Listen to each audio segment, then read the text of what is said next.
Assalamualaikum warahmatullahi wabarakatuh. Kami daripada kumpulan 3 ingin membentangkan tentang feminisme dan perkembangannya di Malaysia. Saya Siti Sarah Yasmin binti Syekh Muhammad Aminlah bersama Afizatun Nur Aisyah binti Hussein, Sharifah Syahira binti Syed Jaafar, Nur Hidayah binti Rahin dan Syaza Nazira Irwayu binti Saidan akan membentangkan tentang tajuk ini. Pertama sekali, definisi dan sejarah kedatangan pemahaman ini.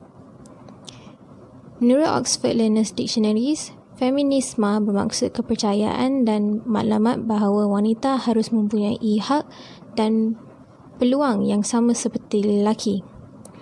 Ia juga didefinisi sebagai perjuangan untuk mencapai maklumat ini. Seterusnya, sejarah feminisme.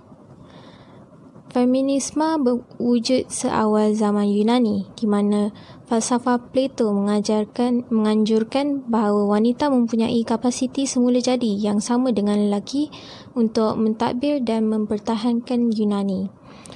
Pada abad ke-15 pula, Christine de Pizan memprotes misogini dan peranan wanita zaman pertengahan dalam penulisannya yang bertajuk The Book of City of Ladies. Namun, pergerakan feminisme di Amerika Syarikat dan Britain pada abad ke-19 berpunca daripada penuntutan wanita untuk mendapat hak mengundi. Seterusnya, saya akan memberi laluan kepada faktor perkembangan feminisme di Malaysia. Saya Afizatun Nur Aisyah binti Hussein yang akan membentangkan faktor perkembangan feminisme. Faktor perkembangan feminisme muncul seawal abad ke-18 dan 19 Masihi, iaitu di Eropah, di Britain dan Perancis. Karya yang pertama yang boleh dilihat iaitu ditulis oleh Mary Wollstonecraft yang bertajuk A Vindication of the Rights of Women. Faktor perkembangan ini terbahagi kepada dua gelombang, iaitu gelombang yang pertama pada abad ke-18 dan 19 Masihi terbahagi kepada tiga. Yang pertama, feminisme liberal. Di zaman itu mereka hanya mempunyai sedikit hak dalam politik dan selain daripada itu mereka tiada apa-apa hak. Dan wanita daripada liberal ini, mereka mengadakan perubahan legislatif supaya wanita-wanita ini dapat hak yang sama dengan lelaki. Yang kedua, iaitu feminisme sosialisme awal. Gerakan feminisme sosialisme awal ini menuntut hak dalam politik dan pendidikan bagi perempuan dan menubuhkan organisasi buruh untuk lelaki dan perempuan. Gerakan yang ketiga iaitu gerakan feminisme Marxist. Mereka mengatakan bahawa masalah ini di bawah masalah sosial dan menjangka diskriminasi ini akan berakhir bila wanita dimanfaatkan sepenuhnya di dalam pekerjaan. Gelombang yang kedua juga dikategorikan kepada tiga, iaitu mereka muncul setelah Perang Dunia yang pertama dan kedua. Mereka menuntut hak yang lain, iaitu kategori yang pertama feminisme radikal. Iaitu gerakan feminisme radikal ini menentang dasar patriarki yang diamalkan dalam masyarakat. Mereka menentang isu-isu kekerasan, seksual, lesbian, budaya dan menuntut ruang kerja untuk wanita. Kategori yang kedua iaitu feminisme liberal. Mereka ini menuntut untuk menjamin wanita untuk mendapatkan hak yang sama dengan lelaki dan menuntut untuk melindungi perempuan daripada kekerasan dan memberikan bantuan hidup dan saraan untuk anak dan tempat tinggal. Kategori yang ketiga, feminisme sosialis. Gerakan ini menghapuskan pembahagian kerja seksual dan mereka memberikan pembahagian upah yang sama rata dan memberikan pembahagian kerja yang sama rata. Gelombang ini berterusan dan membawa pengaruh ini di dunia Eropah dan Barat. Seterusnya saya akan beri laluan kepada kesan perkembangan feminisme di Malaysia. Assalamualaikum. Hai, nama saya Nur Hidayah binti Rahin daripada CAFF 233. Ini saya nak membentangkan tentang kesan perkembangan di Malaysia. So, kita teruskan. Sebelum kita mengetahui kesan tu, kita kena tahu tujuan gerakan feminisme pada ketika dulu. Apa tujuan utama ditubuhkan? Tujuan utamanya untuk menuntut hak wanita daripada ditindas, daripada dicaci, dicerca, dihina. Itu adalah tujuan yang paling utama. Kesan ni, perkembangan feminisme terbahagi kepada dua, iaitu kebaikan dan keburukan. Dan gerakan feminisme ni memang berasal daripada barat. Melalui era masa sehinggalah ini, gerakan feminisme ni juga ada di Malaysia dan digunakan termaktub dalam perlembagaan Malaysia. Seterusnya, mari kita tengok berkaitan dengan kebaikan kesan perkembangan feminisme. Di sini ada 2 poin tau. Yang poin pertama adalah golongan wanita berpeluang untuk menyuarakan suara dari segi berpeluang mempunyai pendidikan, sosial dan politik. Ini sangat penting. Maksudnya kesan ni memberi peluang kepada golongan wanita supaya mampu mempunyai pendidikan yang baik, pekerjaan yang baik juga, pekerjaan yang selesa, memberi kebebasan mereka, bukan mengongkonglah golongan wanita. Menurut pandangan agama Islam, peranan lelaki dan wanita wanita saling melengkapi sistem sosial. Maksudnya, lelaki dan wanita perlu bekerjasama dalam satu organisasi. Bukan lelaki saja, bukan wanita saja. Jadi kita satu negara perlu bekerjasama. Perlu mempunyai di mana setiap satu mempunyai peranan dan tanggungjawab masing-masing. Untuk melahirkan negara yang maju, perlu bekerjasama antara lelaki dan wanita. Bukan wanita saja, bukanlah lelaki saja. Poin yang kedua, kesan kebaikan dia juga ialah melindungi wanita daripada penderaan dan gangguan fizikal dan mental.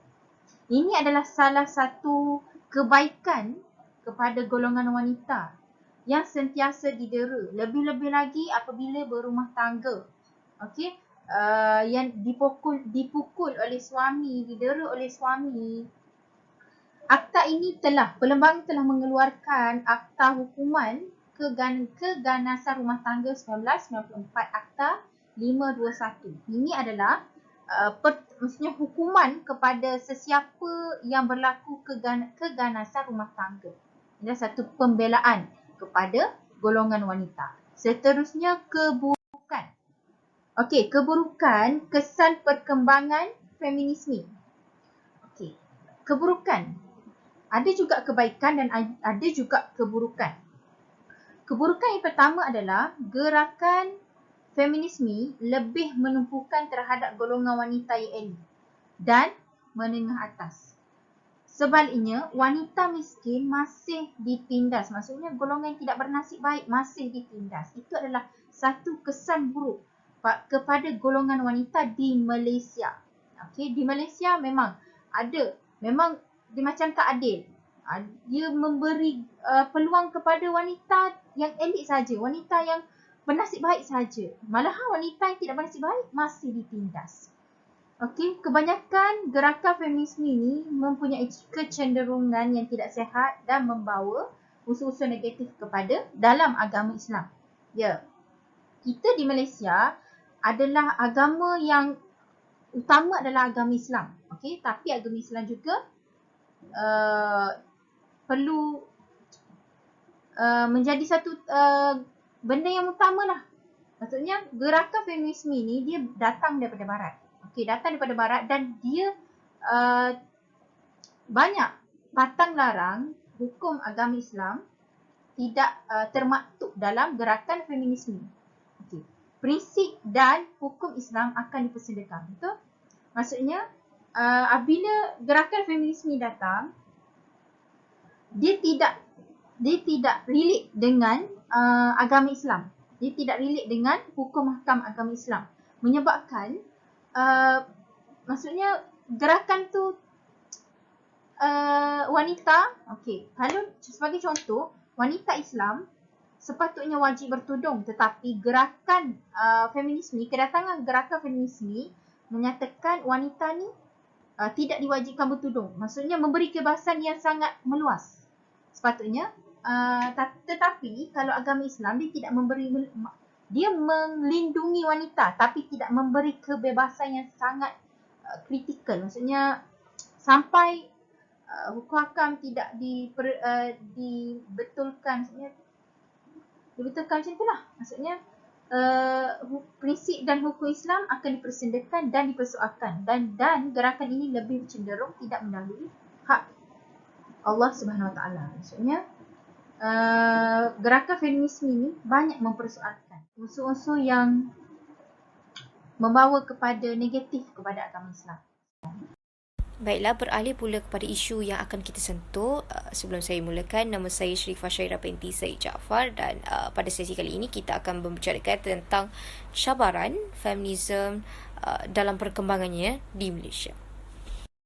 Terus kepada inti utama, yang di mana salah satu cabaran di Malaysia dalam menghadapi perkembangan feminisme ini adalah kekaburan konsep tentang feminisme ini. Seperti yang mana kita tahu, feminisme ini menyentuh tentang perjuangan hak wanita. Namun bagi aspek masyarakat menganggap bahawa ia merupakan fahaman ataupun ideologi yang tidak baik untuk sistem negara. Namun seperti mana kita tahu, perjuangan hak wanita ini perlu diteruskan, di mana wanita juga boleh menjadi tunjang utama daripada segi aspek ekonomi, sosial, politik dan juga undang-undang. Wanita ingin merangkumi aspek yang sama, ingin juga berada dalam kelompok yang sama, bersama-sama memangkinkan negara dalam menjadikan sebuah negara yang maju, dan juga daripada segi undang-undang menginginkan keselamatan mereka daripada jenayah seksual. Yang keduanya, kita akan menyentuh tentang cabaran dalam merubah normalisasi pemikiran masyarakat yang berteraskan ataupun berada di takut lama. Seperti mana yang kita tahu, pada zaman dahulu kita telah dibentangkan dengan masyarakat bahawa lelaki itu sebagai tunjang utama keluarga, bekerja, manakala perempuan berada di rumah. Dan apabila seiring dengan modernisasi, maka akan ada bunyi-bunyi masyarakat yang masih tidak pemikirannya tidak ke depan, di mana mereka mengatakan bahawa perempuan belajar setinggi mana pun tidak akan akhirnya ke ceruk dapur juga. Kita sering dengar tentang pemahaman ini. Jadi kita ingin elakkan, merubah cara mereka berfikir dalam memastikan kejayaan dan juga kemajuan dalam institusi negara.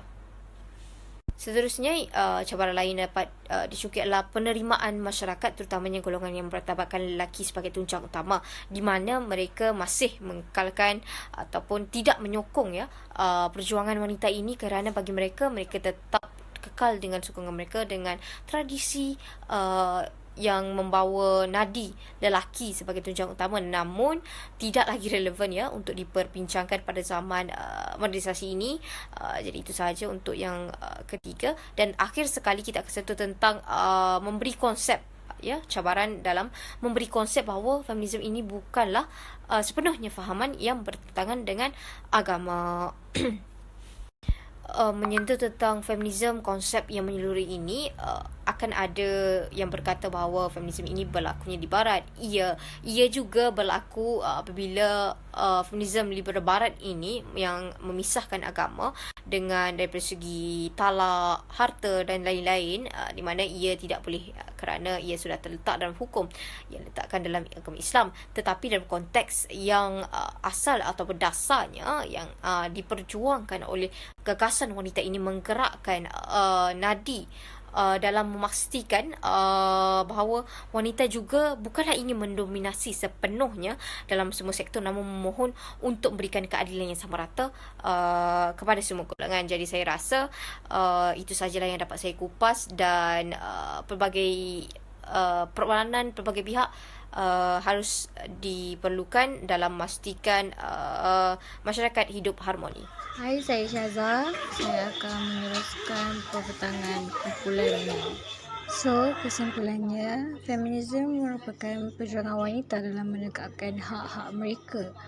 Seperti yang kita tahu, hak-hak wanita telah banyak dihalang oleh orang Barat. Jadi, pergerakan ini iaitu feminisme telah mengembalikan semula hak-hak wanita sejajar dan sama rata dengan hak-hak yang diterima oleh kaum lelaki.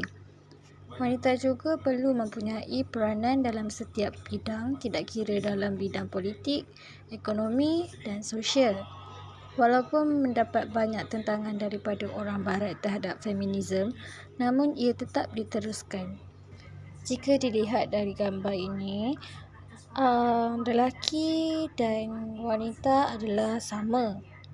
Bermaksud, layanan yang diterima oleh kaum lelaki mestilah sama dan adil kepada wanita. Gambar yang seterusnya pula menunjukkan bahawa terdapat petition ataupun pemberontakan yang diterima dan dilaksanakan oleh kaum wanita dalam menegakkan hak mereka. Mereka mengadakan rusuhan atau mengeluarkan pendapat mereka tentang feminisme, iaitu hak atau perjuangan hak-hak wanita. Baiklah, itu sahaja daripada kumpulan kami. Sekian, terima kasih.